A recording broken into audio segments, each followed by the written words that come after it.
Rewind History with Josh Berry. Today we will be discussing Frederick Douglass. Frederick Douglass, from enslavement to national conscience. Frederick Douglass stands as one of the most important figures in American history because he transformed the experience of slavery into a powerful critique of the nation that sustained it. Born into bondage, denied formal education, and forced to live under the constant threat of violence, he did not emerge from slavery merely as a survivor. He emerged as a writer, speaker, organizer, and thinker whose voice would help define the struggle for abolition, citizenship, and civil rights in the United States. His life is remarkable not only because he escaped slavery, but because he used the freedom he won to challenge the moral foundations of slavery itself, and to demand that America live up to its own ideals. Early life and enslavement. Frederick Douglass was born in February 1818, probably on the eastern shore of Maryland. Like many enslaved people, he did not know his exact birth date, and even this basic fact with 122-521 was confirmed with that system. His father was likely a white man, though Douglass never knew his identity with certainty. From the beginning, then, his life was shaped by separation, uncertainty, and the brutal logic of slavery, which treated families as expendable and human beings as property. Douglass's mother was taken from him early in life, and he had little contact with her before her death. This separation was not incidental to slavery. It was part of its structure. Enslaved children were often removed from parents, sold away, or used to deepen the labor system's control over families. Douglass later described the pain of this estrangement as one of the cruelest features of slavery. The system did not merely exploit labor. It broke emotional bonds, erased kinship, and made human attachment itself vulnerable to the will of slaveholders. He spent his early years on plantations in Maryland before being sent to Baltimore as a young child. That move would prove crucial. In Baltimore, Douglass entered a new environment where he encountered ideas and experiences that began to awaken his sense of self. He lived in the household of Hugh and Sophia Auld. Sophia Auld began teaching him the alphabet, but Hugh quickly forbade it, declaring that education would make an enslaved person unfit for slavery. That statement had the opposite effect on Douglass. Instead of accepting the restriction, he understood it as proof that literacy was dangerous to the institution of slavery. If reading made a slave unmanageable, then learning to read became a path toward liberation. Douglass's hunger for education became one of the defining features of his youth. He learned what he could from white children in the neighborhood, exchanging small favors for reading lessons. He studied newspapers, copied letters, and sought out every opportunity to improve himself. This self-education was not simply an intellectual achievement. It was an act of resistance. By learning to read, Douglass began to interpret the world around him more clearly. He came to understand that slavery was not a natural condition, but a human-made system supported by law, custom, violence, and deception.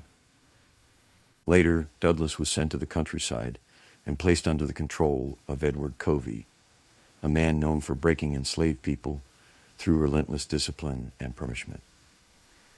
Covey tried to crush Douglass physically and psychologically.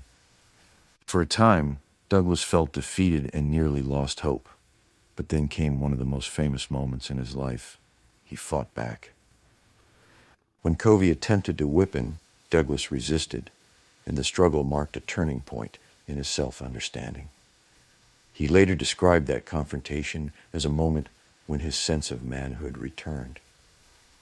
It did not end slavery, but it restored his inner will to resist it. That moment matters because it reveals something essential about Douglass's life and thought. Resistance for him began before freedom became visible. He was already refusing the mental logic of slavery. He was already asserting that he was a person with dignity, agency, and moral worth. This inner rebellion would later become the foundation of his public life. Escape from slavery Douglass's escape from slavery was carefully planned and deeply dangerous. In 1838, he fled Maryland by disguising himself as a sailor and using borrowed papers to travel north. He relied on courage, timing, and help from others, especially Anna Murray, a free black woman from Baltimore, who would later become his wife. The escape was not a simple flight into freedom. It was a perilous journey through a country in which slavery's reach extended far beyond the plantation. Fugitive slaves could be pursued, captured, and returned, even in free states. And at every stage, Douglass risked discovery. When he arrived in New York City, he was legally free in one sense, but his life was still unstable. He had money, no real protection, and the constant danger of being seized and returned to bondage. His freedom had to be defended as well as won. Anna Murray's support was crucial. Their marriage soon followed, and the couple settled in New Bedford, Massachusetts.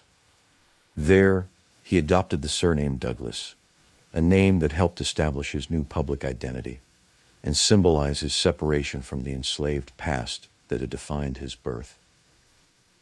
In New Bedford, Douglass began to build a life in freedom, but he did not leave slavery behind in silence.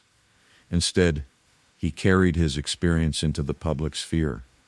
He worked ordinary labor jobs, joined a free black community, and came into contact with abolitionist networks that recognized the extraordinary force of his story.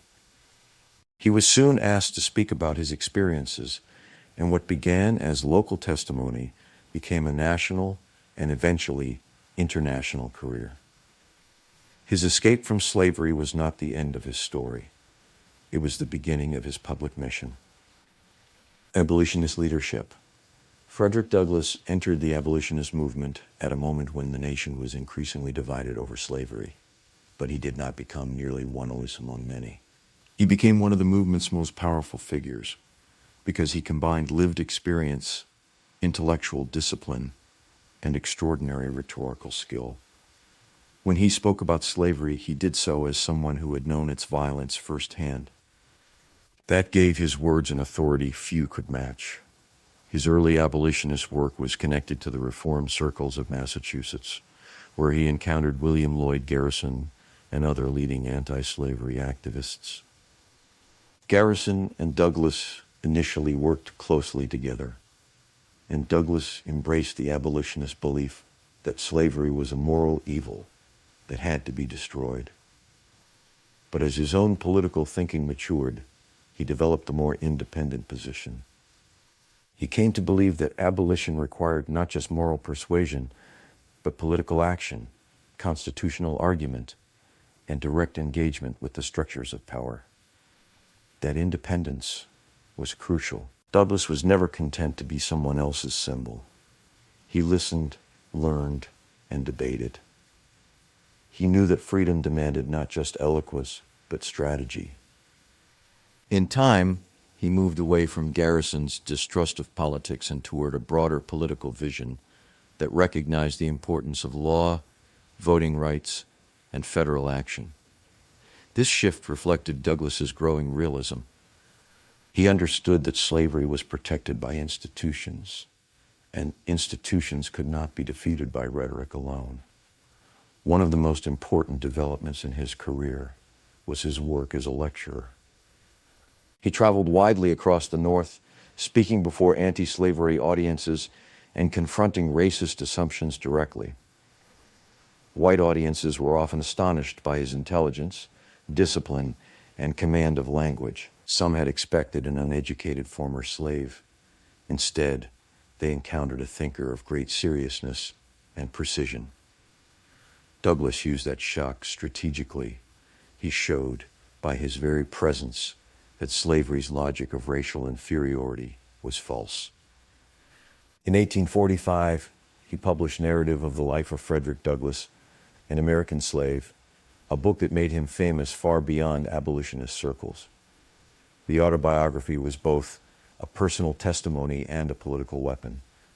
It exposed slavery's brutality in vivid, concrete detail, while also proving that an enslaved black man could produce a sophisticated, and powerful wit and work. The narrative is one of the great texts of American literature because it is at once intimate and public, painful and analytical, deeply personal and broadly political. Douglass also became a newspaper editor, founding and editing the North Star, one of the most influential black anti-slavery newspapers in the United States. Through journalism, he extended his influence beyond the lecture hall and into the wider public sphere. He wrote about slavery, freedom, race, politics, and religion, and he did so with clarity and force. His paper became a vehicle for black thought and black political leadership at a time when black voices were routinely marginalized or ignored. What made Douglass such an effective abolitionist was not only his condemnation of slavery, but his ability to describe what freedom should look like. He did not ask simply for an end to bondage. He demanded education, citizenship, political power, dignity, and equal opportunity. In that sense, he was not merely an abolitionist. He was a theorist of democracy. He understood that a nation could not claim moral authority while denying rights to millions of its inhabitants. The power of his writings. Douglass's writings are among the most significant in American history because they do more than recount events. They interpret them. In Narrative of the Life of Frederick Douglass, he wrote with remarkable discipline and force, exposing slavery as a system designed to destroy family, identity, and autonomy. The book begins with the uncertainty of his birth and moves through scenes of deprivation, violence, and a weakening. It is not a sentimental memoir. It is an argument. One of the most striking features of the narrative is its attention to literacy. Douglass presents reading as a form of liberation because it gives him access to ideas that slavery tries to keep hidden. He learns that slavery is defended through lies, religious hypocrisy, and legal power. The more he reads, the more he sees the contradiction between American ideals and American practice. Literacy does not simply inform him, it radicalizes him. It helps him name the injustice he already feels. The book is also powerful because of the way Douglass uses his own life to speak for others. He never pretends that his experience was unique in its suffering. Instead, he presents it as representative of slavery's broader violence. This makes the autobiography larger than one man's story. It becomes evidence. It says, in effect, that this is what slavery does to human beings. This is what it steals, and this is why it must end. His later writings continued this same pattern of directness and political insight. Douglass wrote speeches, essays, editorials, and revised autobiographical accounts across his life. He never stopped thinking about freedom, race, and the meaning of citizenship. As his career progressed, his writing became more politically sophisticated, but it retained its moral urgency. He could speak plainly about injustice while also analyzing the deeper forces behind it. The importance of Douglass's writings lies not only in their content, but in their existence. In a society that denied literacy and public authorship to enslaved black people, his literary success was itself a challenge to white supremacy. He proved that black intellect could not be contained or dismissed. He made language a weapon of liberation. Civil War and Reconstruction. When the Civil War began, Douglass recognized it as a turning point in the struggle against slavery. He had long argued that the country could not avoid the slavery question forever, and now the conflict made that question unavoidable. For Douglass, the war was not just about preserving the Union. It was about whether the Union deserved to survive in a form that tolerated human bondage. He wanted the war to become a war for emancipation, and he pushed the federal government to move in that direction. One of Douglass's most important wartime causes was the enlistment of black soldiers. He argued that black men should be allowed to fight for the Union because military service would demonstrate their loyalty, courage, and citizenship.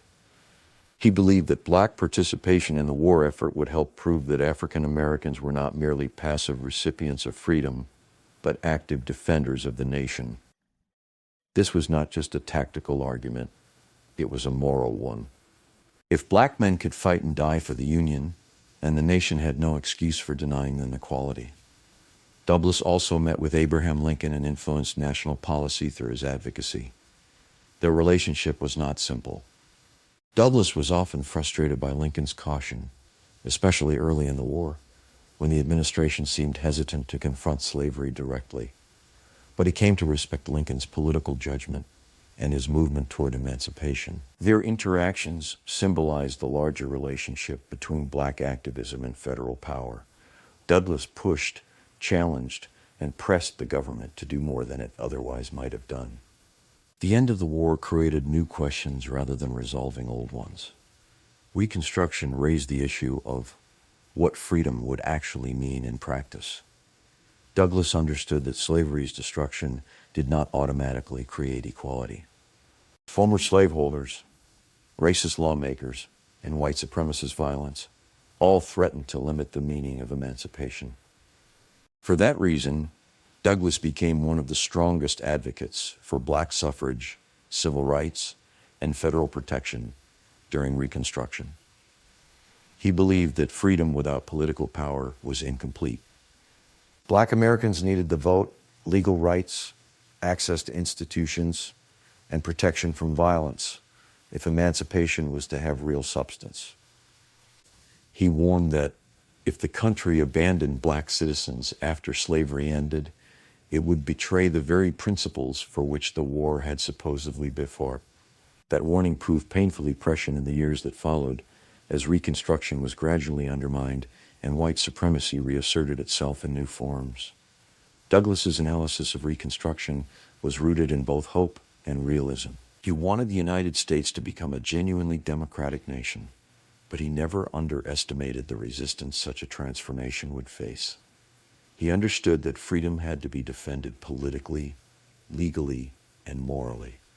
The end of slavery was not the end of the struggle. Legacy in American history and civil rights. Frederick Douglass's legacy is enormous because he helped shape the language of freedom in America. He did not merely oppose slavery. He developed a way of thinking and speaking about democracy that continues to matter. He insisted that freedom must be real, not symbolic, equal, not partial, defended, not assumed. That principle connects his 19th century struggle to later civil rights movements and to modern debates about justice and citizenship. One of the most enduring aspects of his legacy is his defense of black intellectual and political authority. Douglass proved that a black man could not only survive slavery, but also become one of the most incisive critics of the nation that had enslaved him. He showed that black thought was not marginal, but central to the American democratic experiment. His life challenged racist assumptions about intellect, leadership, and public voice. In doing so, he created a model for later generations of black writers, activists, and leaders. He also left behind a powerful example of self-fashioning. Douglass was born without control over his name, family, labor, or future. Yet he transformed himself into a public figure of national importance. He claimed authorship of his own story and used that story to expose the larger structures of oppression around him. That act of self-definition remains inspiring because it shows how identity can become a site of resistance. Douglass's influence on civil rights is especially important because he understood that rights must be enforced, not merely declared. He knew that laws alone do not guarantee justice. Institutions, political will, and public pressure are also necessary. This insight would echo through later struggles for voting rights, desegregation, fair treatment under the law, and equal participation in public life. Douglass saw the limits of paper freedom long before later generations gave those problems new names. His legacy also endures because he remains useful for understanding the contradictions of American history. He loved the promise of the nation even as he condemned its failures. He held the United States to account by measuring it against its own claims. That balance of criticism and commitment gives his writing extraordinary force. Many people are not interested in tearing America down for its own sake. He wanted to make it better, truer, and more just. Even now, Douglass speaks to questions that remain unresolved. What does freedom require? Who gets to belong? What does equality mean in practice? How should a nation respond to the harm it has caused? Douglass's life does not answer these questions once and for all, but it gives a powerful framework for asking them. That is one reason his voice still feels urgent. Conclusion. Frederick Douglass's life matters because he turned suffering into testimony, and testimony into action. He escaped slavery, but he did not stop at personal freedom. He made his life a struggle for the liberation of others and for the transformation of the nation itself. Through his writings, speeches, journalism, and political advocacy, he exposed the brutality of slavery and insisted on the full humanity of Black Americans. His early life revealed the cruelty of bondage. His escape showed courage and strategic intelligence. His abolitionist leadership helped turn anti-slavery sentiment into political force. His writings, especially narrative of the life of Frederick Douglass, an American slave, remain among the clearest indictments of slavery ever produced. His role during the Civil War and Reconstruction demonstrated that freedom without rights is incomplete, and his legacy continues to shape American conversations about democracy, race, and citizenship. Few figures in American history have spoken with such moral clarity or lived with such purpose. Douglass understood that history is not only inherited, it is contested. He spent his life contesting it. In doing so, he helped define what it means to fight for a more just America.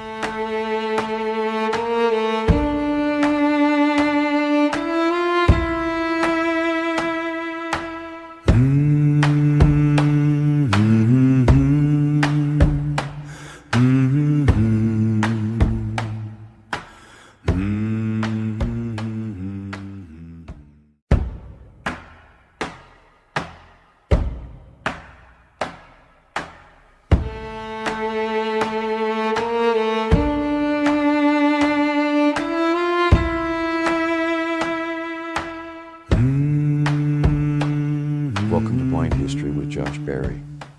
Today we will be discussing Booker T. Washington. Booker T. Washington, Education, Strategy, and the Struggle for Black Advancement. Booker T. Washington remains one of the most significant and debated figures in American history because his life stood at the intersection of slavery, emancipation, education, racial politics, and national power. Born into slavery in Virginia in 1856, Washington came of age during the collapse of the slave system and rose to become one of the best-known black leaders in the United States. He founded and led the Tuskegee Normal and Industrial Institute, became a nationally influential spokesman for black progress, and shaped public debate over education, labor, political rights, and the future of African Americans in the decades after Reconstruction. Yet Washington's importance lies not only in his achievements, but also in the controversies that surrounded him. Admirers saw him as a disciplined builder of schools, opportunities, and institutions in an age of danger and severe racial repression. Critics, especially then and afterward, argued that his public willingness to accept social separation and postpone direct demands for full equality gave moral and political cover to segregation and disfranchisement. To study Washington is therefore to confront a central problem in American history. How should an oppressed people pursue advancement when the society around them is structured to deny them justice? Washington's life offers no simple answer. What it does offer is a clear record of how one man shaped by slavery and poverty, tried to turn education, labor, discipline, and institutional growth into a pathway for racial uplift. His life story moved from bondage to national prominence, but it never escaped the constraints of the world that had formed him. His choices were shaped by danger, opportunity, calculation, and belief.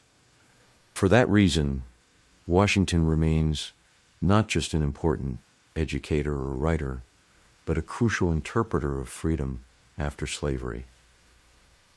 Early life in slavery and emancipation. Booker T.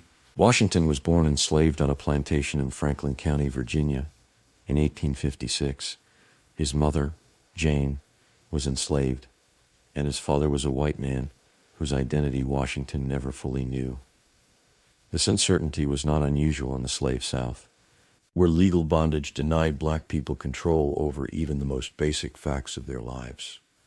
Like many enslaved children, Washington entered the world under conditions of poverty, instability, and subordination that shaped his earliest understanding of life. He later recalled the crude cabin in which his family lived and the constant material deprivation that surrounded them. These descriptions matter not only as autobiographical details, but because they help shape the values he later championed so strongly. Washington developed a lifelong respect for order, labor, cleanliness, and material improvement, partly because he had experienced their absence so vividly in childhood. The harshness of slavery and poverty would not make him reject work.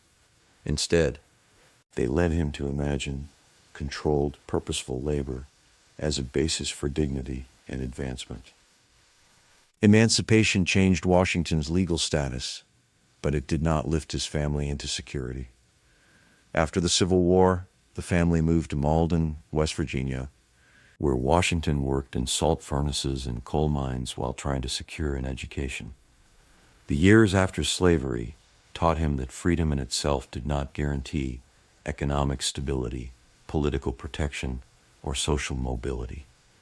For Washington, emancipation opened a narrow door rather than delivering a finished world of justice. That reality would become foundational to his later philosophy. He came to believe that a newly freed people needed practical tools to survive and advance in a hostile society. Education, in his mind, had to be connected to work, discipline, and concrete self-support, because freedom without those supports could remain precarious. This conviction did not emerge from theory alone. It emerged from the lived experience of being legally freed while still trapped within poverty and racial vulnerability. Education and rise to leadership. Washington's hunger for education became the driving force of his youth. While working long hours, he saw every chance to attend school and cultivate habits of seriousness and self-discipline. These traits became central to his personal identity and later to his public message, because he increasingly saw education not simply as the transfer of knowledge, but as the formation of character. The most decisive turning point in his education came when he entered Hampton Normal and Agricultural Institute in Virginia, a school founded to educate formerly enslaved people. Hampton emphasized industrial labor, moral development, cleanliness, discipline, and practical training alongside formal schooling. Washington was deeply influenced by the school, and especially by its founder, Samuel Chapman Armstrong, whose model of education helped shape Washington's own institutional vision. At Hampton, Washington gained more than literacy or credentials. He absorbed the complete educational philosophy built around usefulness, respectability, labor, and racial uplift. He came to believe that education should prepare black students to become stable workers, teachers, community members, and institution builders.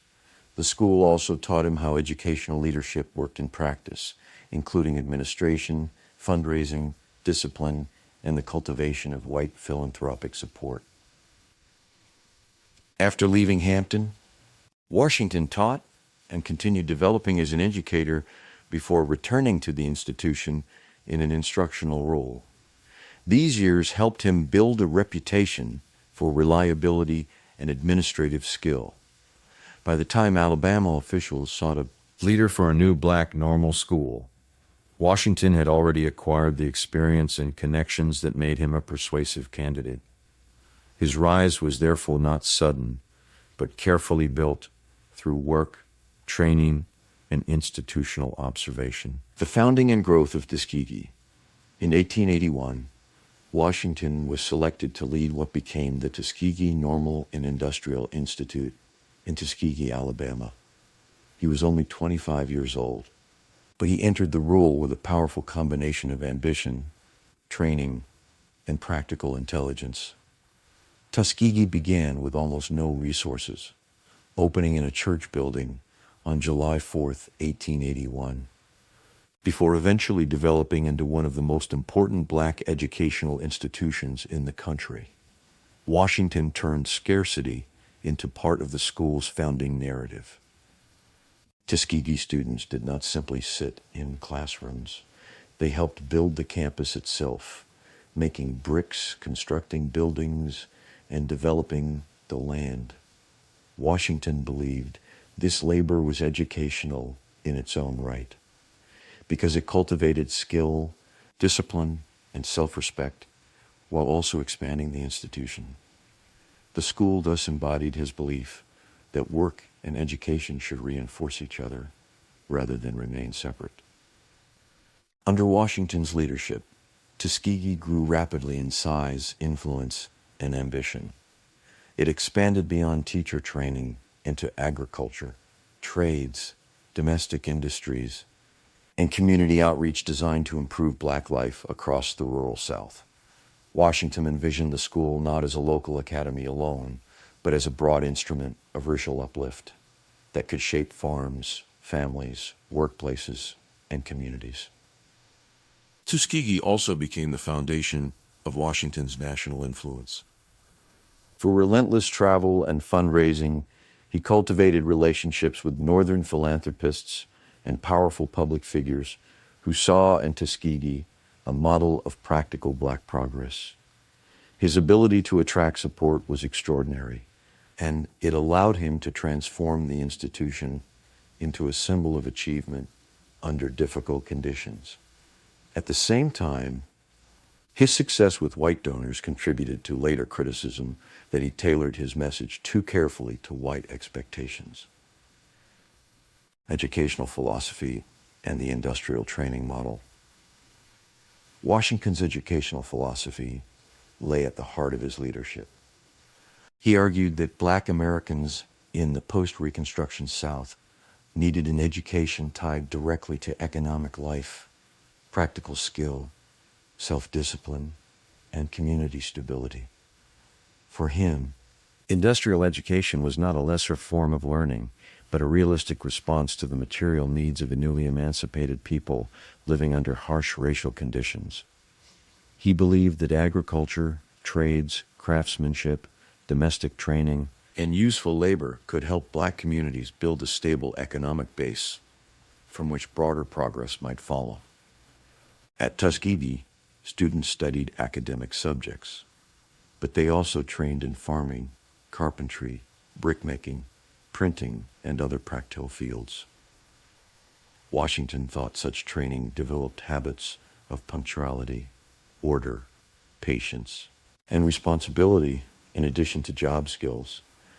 Labor, in his view, could become a source of empowerment if joined to ownership, discipline, and education rather than coercion. This was one of his most important attempts to redefine the meaning of work for people whose labor had been stolen under slavery. Yet the industrial training model was also the source of enduring controversy. Washington's stress on practical education and economic advancement often came with a public willingness to defer or soften immediate demands for social and political equality. Supporters argued that this was strategic realism in an environment defined by violence and white supremacy.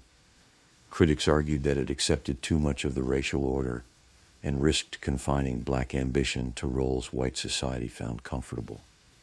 This tension explains why Washington's educational philosophy still draws debate. It offered a genuine and in some ways necessary strategy of institution building under oppressive conditions. At the same time, it did not fully confront the legal and political structures that upheld black subordination. Washington's model was therefore both constructive and limited. It helped many people materially, yet it struggled to answer how a people denied civil rights could secure full freedom through economics alone. The Atlanta Exposition Speech and the Atlanta Compromise. Washington's national prominence expanded dramatically after his address at the Cotton States and International Exposition in Atlanta on September 18, 1895. The speech made him the best-known black spokesman in the country and provided the clearest public statement of his racial strategy. Delivered before a largely white Southern audience at a moment when segregation and black disfranchisement were intensifying, the speech was as politically significant as it was rhetorically careful. At the center of the address was Washington's appeal to cast down your bucket where you are, a phrase he used to urge both black and white Southerners to work with the people and resources already around them. He encouraged black people to pursue opportunity through labor, agriculture, and economic usefulness rather than direct agitation alone. He urged white Southerners to recognize black workers as essential to the region's prosperity and to support black educational and economic development. The most famous and controversial line of the speech declared that the races could be as separate as the fingers, yet one as the hand in all things essential to mutual progress. This formulation came to define what later generations called the Atlanta Compromise, the idea that black Americans would focus on vocational progress and economic self-help while accepting, at least temporarily, segregation and limited political rights. Many white Americans praised this approach because it appeared to promise racial peace without directly challenging white supremacy. To supporters, the speech represented tactical brilliance. They argued that Washington understood the dangers of open confrontation in the Jim Crow South and used the occasion to win institutional space, donor support, and some recognition of black economic importance. To critics, however, the speech gave comfort to segregationists by suggesting that justice could wait in either interpretation. The address marked the moment when Washington became both the dominant black public leader of his era and one of its most controversial figures. West, East, B. The boys in black political debate. The most famous challenge to Washington's leadership came from West-East B. Dubois, whose conflict with him became one of the defining debates in African American intellectual history. This disagreement was not merely personal. It concerned education, voting rights, leadership, protest, and the pace at which black Americans should demand equality in a violently racist society.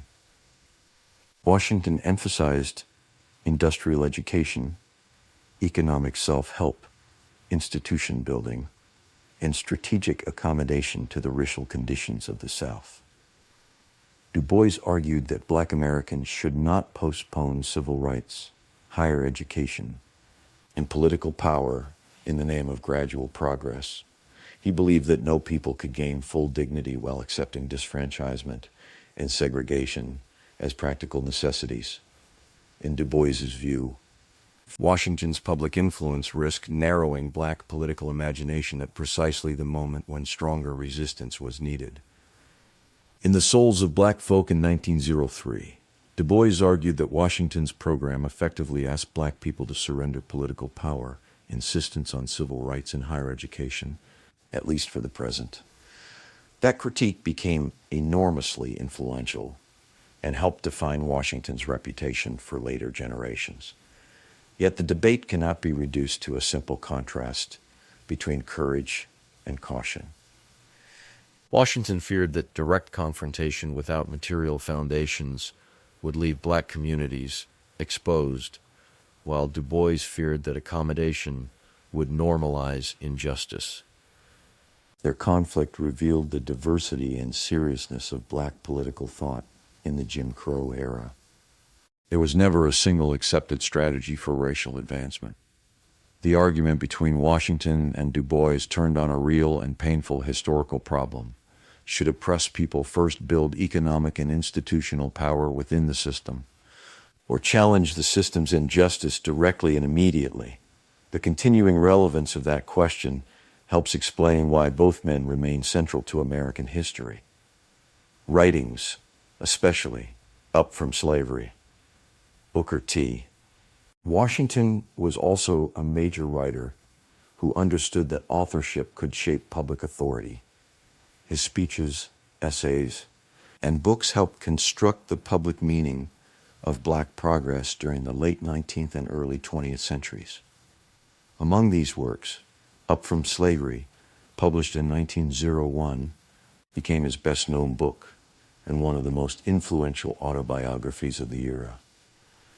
Up from Slavery presents Washington's life as a story of self-discipline, perseverance, labor, and gradual rise. Beginning in slavery and moving through emancipation, poverty, schooling, and the building of Tuskegee, the book turns personal experience into a defense of his broader educational and political philosophy. Washington used his own life to model the values he most wanted readers to admire: patience, usefulness, character, and practical ambition. The tone of the book is controlled, measured, and often inspirational. Washington rarely writes in a spirit of open bitterness, even when describing slavery and racism.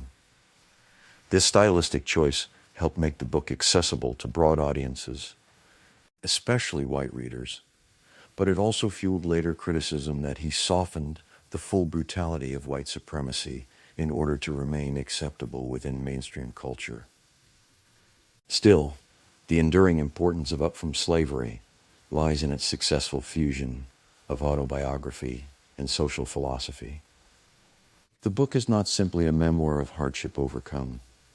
It is an argument for institution building, self-improvement, and constructive racial advancement under difficult historical conditions.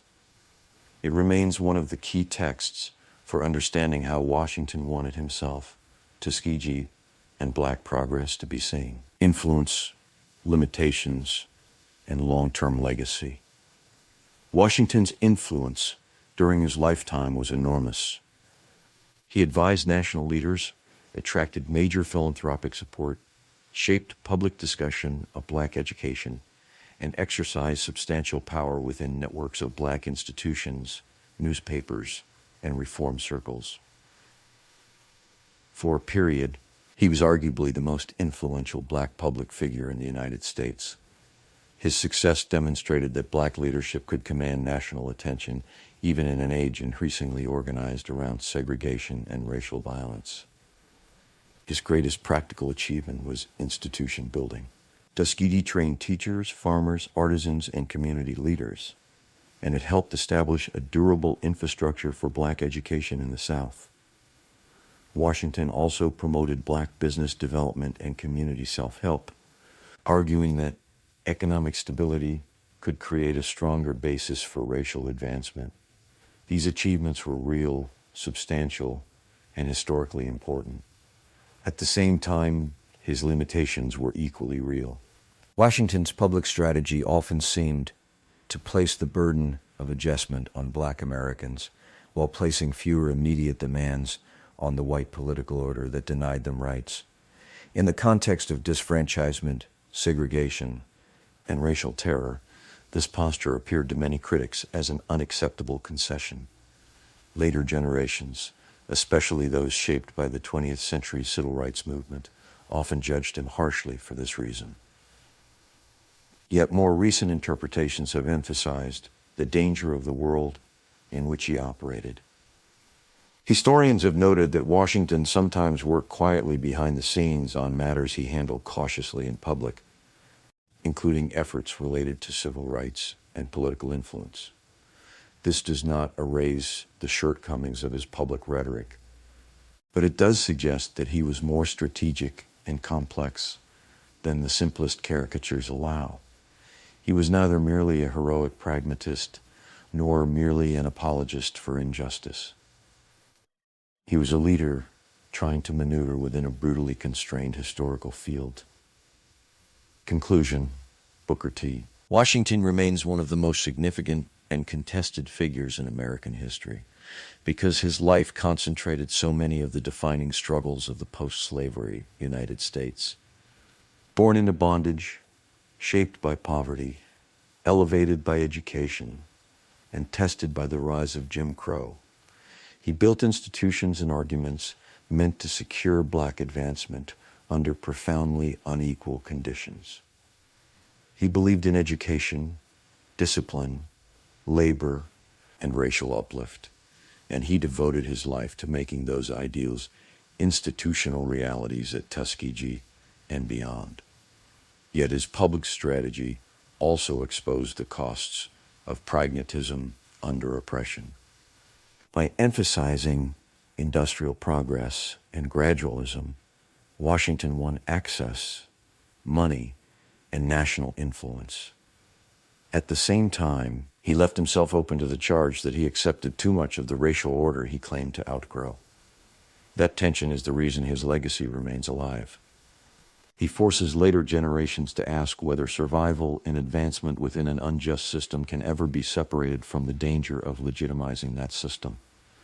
In the end, Washington's historical importance does not depend on whether he is judged wholly right or wholly wrong. It rests on the scale of his influence, the durability of the institutions he built, and the seriousness of the questions he raised. He stands as a central figure in the long and unfinished struggle over what freedom, education, equality, and leadership should mean in the United States after slavery.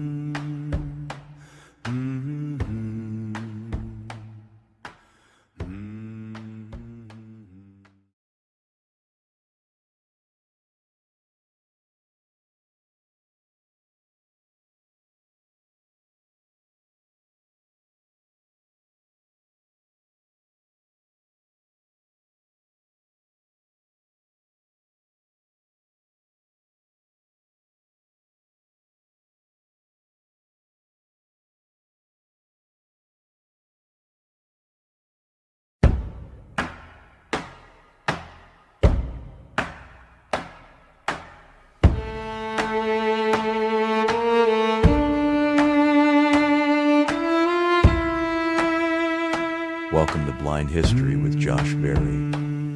Today we'll be discussing W.E.B. Dubois, Scholar's Trouble, and the Meaning of Freedom. Dubois stands as one of the most powerful and wide-ranging intellectuals in American history.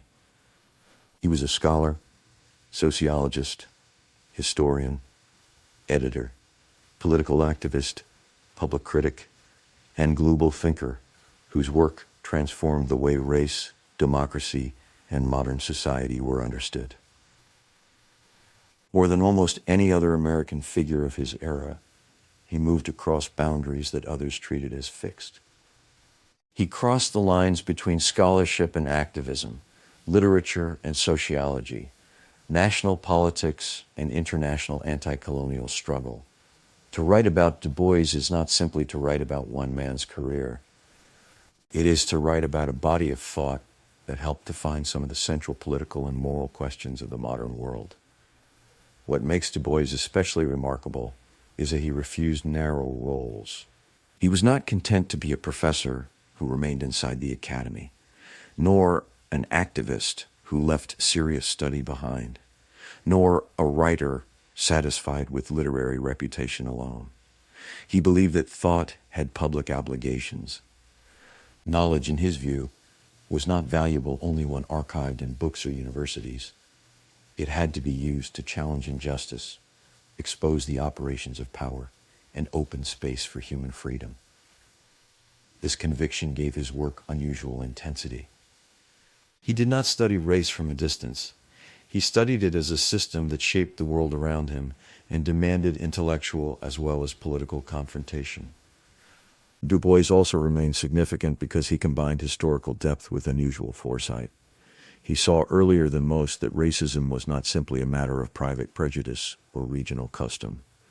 It was embedded in law, labor, schooling, citizenship, empire, and the organization of modern power itself.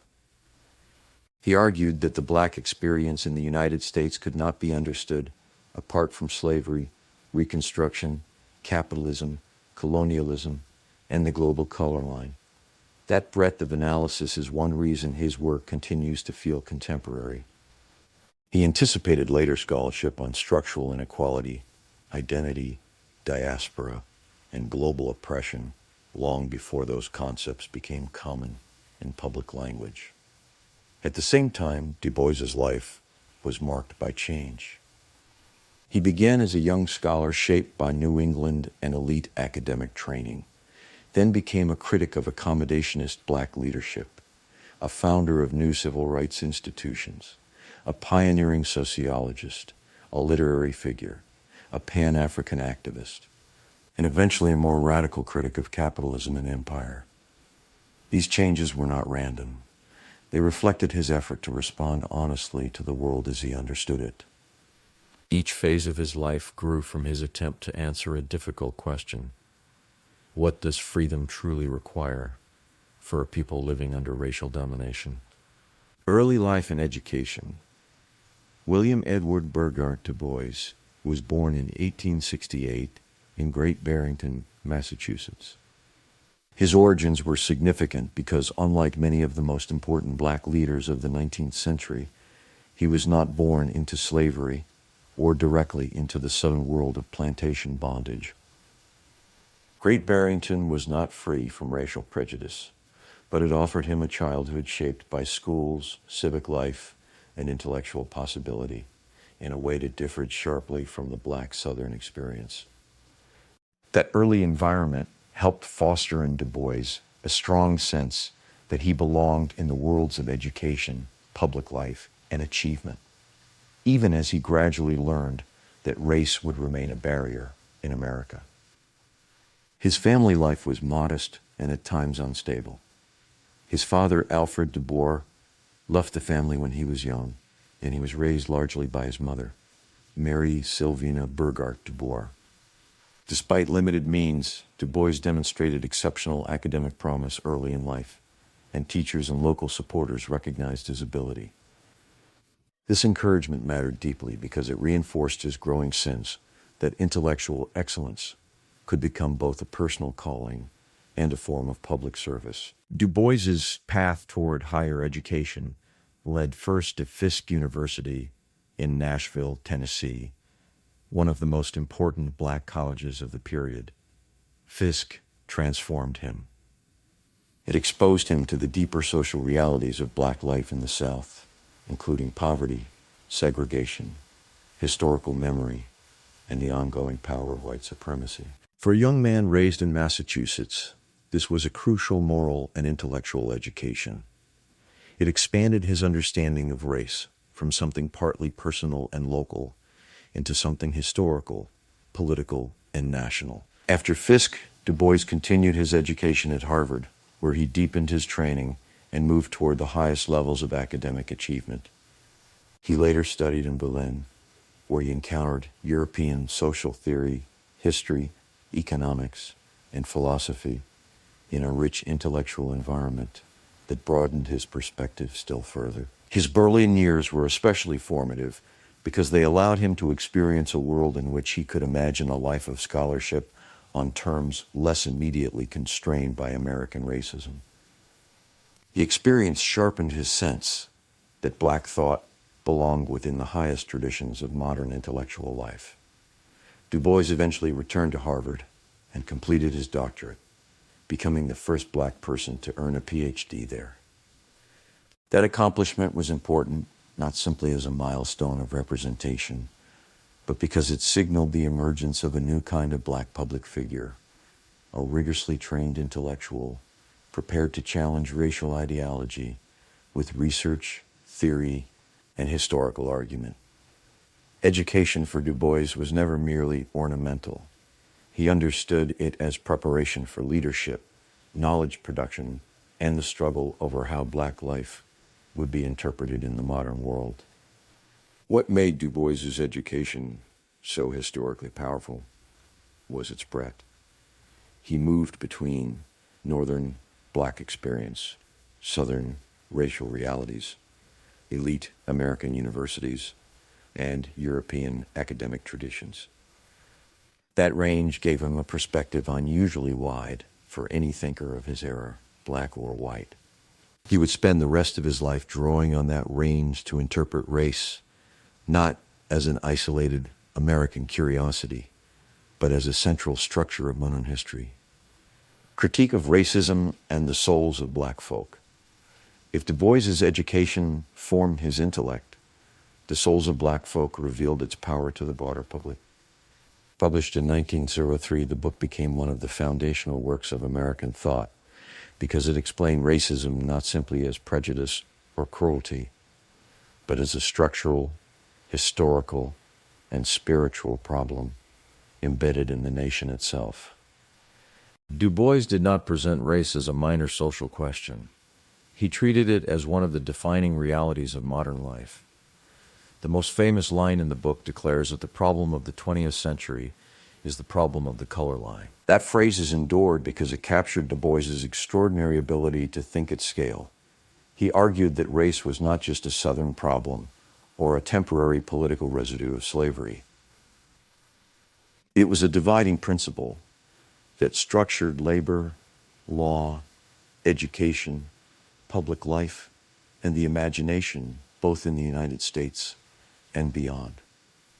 In this formulation, racism became not a local defect, but a central organizing feature of the modern world. Another of the book's most influential ideas is double consciousness. Du Bois's description of the split awareness forced upon black Americans by society that refused to recognize their full humanity. In this state, the black self must see itself both inwardly and through the hostile gaze of a white world that defines it as inferior. This concept remains powerful because it explains how racism affects not only institutions and opportunities, but also identity, self-perception, and consciousness itself. Du Bois showed that oppression reaches into the making of the self. The Souls of Black Folk is also remarkable for its form. It combines sociology, history, autobiography, political theory, and lyrical reflection in a way that few books had done before. This mixture gave Du Bois unusual authority. He could move from personal memory to broad historical interpretation, from local detail to national principle, from grief to theory. The result was not simply a scholarly critique of race, but an enduring moral and literary work that made black experience central to American self-understanding. Du Bois's critique of racism in the book was direct and uncompromising. He rejected the idea that black disadvantage resulted from any innate deficiency. Instead, he pointed to slavery, exclusion, underfunded schools, political disfranchisement, economic exploitation, and the routines of social humiliation. He insisted that the nation itself had built the conditions it then used to judge black people. This shift in explanation was one of his most important interventions, because it relocated responsibility from the oppressed to the structures of power. The book also challenged gradualist ideas of racial progress that asked black people to postpone full citizenship in the name of patience or practicality. Du Bois argued that education, voting rights, legal equality, and dignity were not rewards to be granted after proof of usefulness. They were essential components of personhood and democracy. In this way, the Souls of Black Folk became both a profound diagnosis of racial domination and a forceful demand for a fuller, truer freedom. Conflict with Booker T. Washington, black political debate, Dubois's conflict with Booker T. Washington became one of the defining political and intellectual debates in African American history. It was never simply a clash of personalities. It was a disagreement over the strategy, pace, and meaning of black progress in a society defined by segregation, disfranchisement, and racial violence. Both men sought black advancement, but they imagined different routes toward it. Washington had risen to national prominence through Tuskegee and through his 1895 Atlanta Exposition speech, which emphasized industrial education, economic self-help, discipline, and gradual advancement. In his public rhetoric, he often seemed willing to accept social separation and limited political rights for the time being in exchange for economic opportunity and institutional support. Many white Americans found this reassuring because it offered a language of black progress that did not directly challenge the basic racial order. Du Bois regarded this strategy as deeply insufficient and, in some ways, dangerous. He believed that Washington's approach asked black people to give up too much while receiving too little in return. Political power, civil rights, and higher education, in Du Bois's view, were not secondary goals that could be deferred until after economic success had been achieved. They were necessary conditions of full freedom. He feared that accommodation would normalize injustice and leave the structure of racial domination intact. In The Souls of Black Folk, Du Bois formulated his critique memorably by arguing that Washington's program effectively asked black Americans to surrender, at least temporarily, political power, civil equality, and higher education. He did not reject the value of labor or economic development.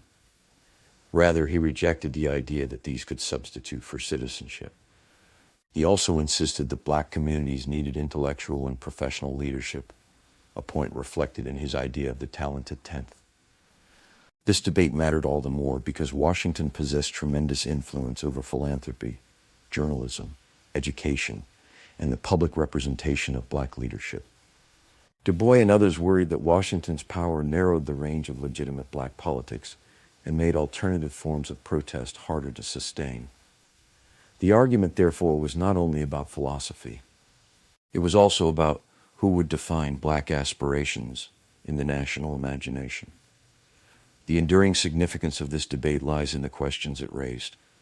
Should an oppressed people focus first on institution building and economic strength, or on direct challenge to legal and political injustice? Can gradual progress within a hostile system secure real freedom, or does it risk making oppression more durable? Du Bois did not merely oppose Washington. He gave modern black political thought one of its most enduring sets of strategic questions. The NAACP and the crisis Du Bois's role in the creation and development of the National Association for the Advancement of Colored People marked a decisive turn from criticism to institution-based activism. The NAACP was founded in 1909 amid intensifying racial violence, segregation, and political exclusion. It brought together black leaders and white allies who believed a national organization was needed to fight lynching, disfranchisement, legal discrimination, and racial injustice more directly than existing public leadership had done.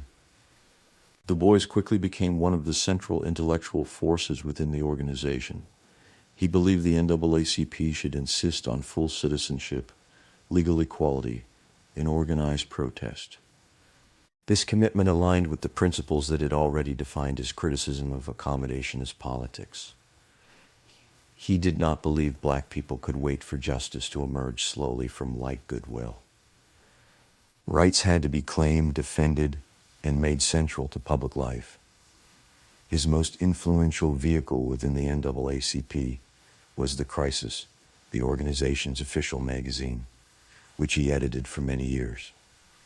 Under Du Bois's direction, The Crisis became one of the most important black publications in the United States. It covered lynching, segregation, politics, education, labor, war, and black achievement, but it was more than a source of information. It was a political instrument and a cultural forum through which Du Bois helped build a national black public sphere. One of the magazine's great strengths was its range. It published reporting, commentary, literature, art, and visual imagery in ways that linked political struggle to cultural affirmation. Du Bois understood that the fight against racism was not only legal or institutional. It was also about representation, pride, memory, and the ability of black people to see themselves as part of a larger history of struggle and accomplishment. Through the crisis, he sought to educate, provoke, mobilize, and uplift at once. His work with the NAACP and the crisis demonstrated a principle that remained central to his life. Ideas had to be institutionalized if they were to shape history. Du Bois was not satisfied with private intellectual distinction. He wanted organizations, magazines, readerships, and political vehicles capable of carrying ideas into collective action. In this respect, his activism was inseparable from his scholarship. He used institutions to turn argument into influence. Although his relationship with the NAACP would eventually become strained over strategic and ideological differences, his contribution to the organization was decisive. He helped make it a major national force and gave the crisis a stature that extended far beyond the association itself. His work during this period helped shape the moral language and organizational form of early 20th century civil rights activism. Contributions to sociology and black intellectual history, Du Bois was one of the founding figures of modern sociology, even though his role was not always fully recognized within the discipline during the 20th century. He approached the study of black life with rigor, evidence, historical seriousness, and analytical depth at a time when many white scholars relied on racist assumptions or ignored black communities altogether. He insisted that the conditions facing black Americans were produced socially and historically, not biologically. This insistence was a major intellectual intervention in an era shaped by pseudoscientific racism. Rather than treating poverty, inequality, or exclusion as signs of black deficiency, Du Bois examined the institutions and structures that produced them. He studied labor, housing, education, political power, and historical memory, showing how racial inequality was made and maintained by society itself. In doing so, he shifted the study of race away from myth and toward social explanation. That move helped lay the foundations for later sociological work on structural inequality and systemic racism. Du Bois also brought an unusual moral seriousness to social science. He believed in evidence, but he did not believe neutrality required indifference. Scholarship, in his view, should uncover truth and challenge injustice rather than pretend that detachment was the highest form of rigor. This made his sociological work both empirical and ethical. He used research not just to describe the world, but to reveal how the world had been distorted by domination. His contribution to black intellectual history was just as significant. Du Bois insisted that black people had a history worth studying on its own terms, and that black thought had to be treated as central rather than marginal to the American story. He wrote black history to counter erasure and national forgetting. He presented black people not as passive victims, but as workers, thinkers, creators, and historical actors whose lives shaped the nation. His intellectual method was also strikingly interdisciplinary. Du Bois moved across history, literature, sociology, politics, economics, and religion because he understood that race could not be reduced to a single field. It touched the body, the school, the workplace, the state, the family, the church, and the memory of the past. That breadth made his work unusually rich and has helped later scholars recognize him as a thinker who anticipated developments across multiple disciplines. The concept of the talented tenth also belongs to this part of his legacy, though it remains debated. Du Bois argued that a highly educated black leadership class would be essential in guiding the race toward fuller freedom. The idea can sound elitist when isolated from its context, but it reflected his belief that institutions, ideas, and leadership mattered profoundly in a society designed to suppress black advancement. Whether embraced or challenged, the concept reveals his conviction that education and intellect were indispensable tools of liberation. Pan-Africanism, later radicalism, and international politics. As Du Bois grew older, his thought became even more global in scope.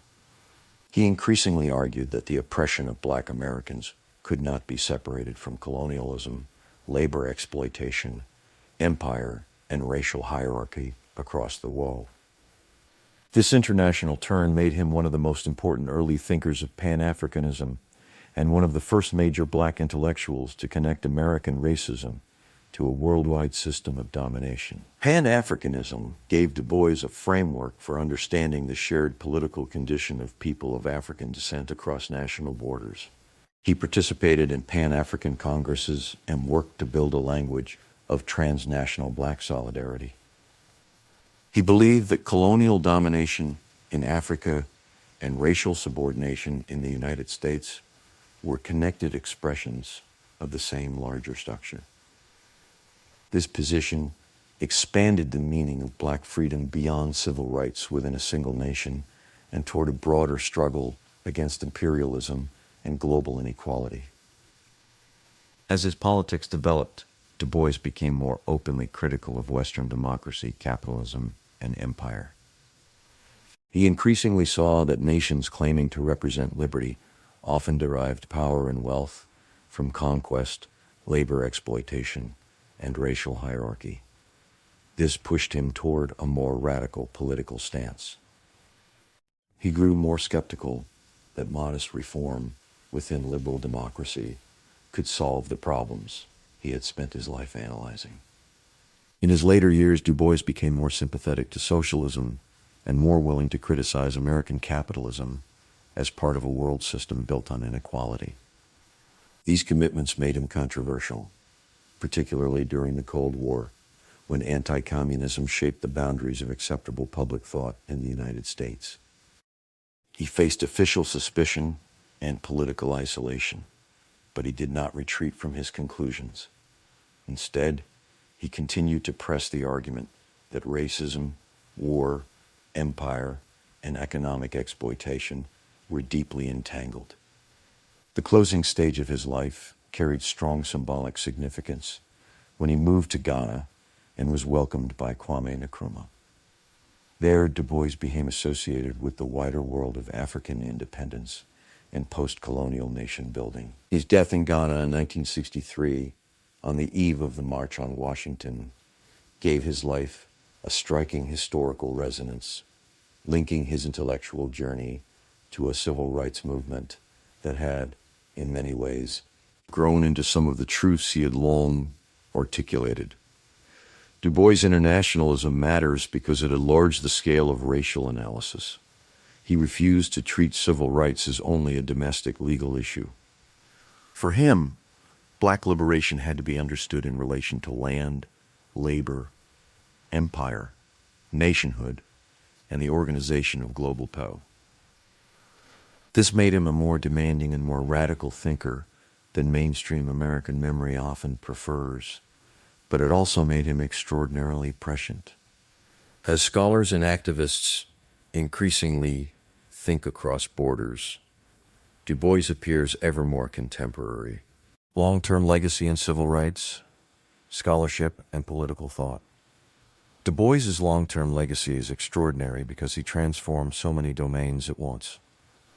He helped shape civil rights activism, modern sociology, black historical scholarship, literary culture, and transnational political thought. Few figures in American history moved so effectively between the university, the magazine page, the political organization, and the global conference. Even fewer left major contributions in all of them.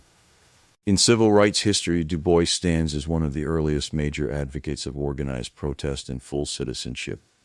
He refused the idea that black Americans should accept racial inclusion or wait quietly for equality. This insistence on direct challenge to disfranchisement, segregation, and racial violence helped establish a tradition of black activism that later movements would inherit and deepen. Long before the mid-20th century civil rights era reached national triumphs, Du Bois had already articulated many of its moral premises. His influence on scholarship has been equally deep. Du Bois demonstrated that black life could be studied with rigor, complexity, and seriousness, and that race had to be understood as a structural force rather than a biological category. Many later approaches to structural inequality, race theory, diaspora studies, and transnational history can trace part of their lineage to his work. He is now increasingly recognized not as a marginal thinker who happened to study black life, but as a foundational modern theorist of society itself. Du Bois also left a durable legacy in black intellectual history by insisting that black people were not merely objects of oppression, but makers of ideas. He defended black culture, wrote black history, and helped construct a national black public discourse. Through his books, essays, scholarship, and editorial work, he helped create conditions in which later generations of black scholars and writers could speak with greater authority. His political thought remains powerful because of its breadth. Du Bois linked race to labor, empire, wealth, war, and the world system, refusing to isolate American racial problems from larger structures of domination.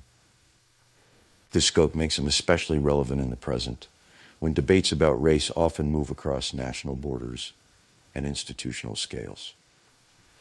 He understood earlier than most that modern inequality was interconnected and that a people seeking freedom had to confront both the national and the global forms of their subordination. What ultimately gives Du Bois such enduring force is the unity of his intellect and his moral seriousness. He did not separate scholarship from struggle or analysis from responsibility. He believed that ideas mattered because they could change the world, and he spent his life trying to make them do so. That ambition is one reason he remains not only a historical figure, but a living presence in American and global political thought. Conclusion. Du Bois endures as one of the greatest interpreters of race, democracy, and freedom because he united extraordinary scholarship with extraordinary political purpose. He was shaped by Northern upbringing, Southern encounter, elite education, and global study, and he transformed those experiences into a body of work that challenged the nation intellectually as well as morally. He analyzed racism as a structure of history and power, not merely as a matter of prejudice. And in doing so, he changed the terms on which modern society could be understood. His life moved through multiple phases: scholar, critic, organizer, editor, sociologist, Pan-Africanist, radical internationalist. But these phases were joined by a consistent pursuit of truth and liberation. Du Bois believed that freedom required more than formal emancipation or limited access. It demanded dignity, education, citizenship, voice, memory, and structural change. He was unwilling to shrink those demands in order to make them easier for the nation to hear. That refusal is central to his legacy. Du Bois did not offer comfort.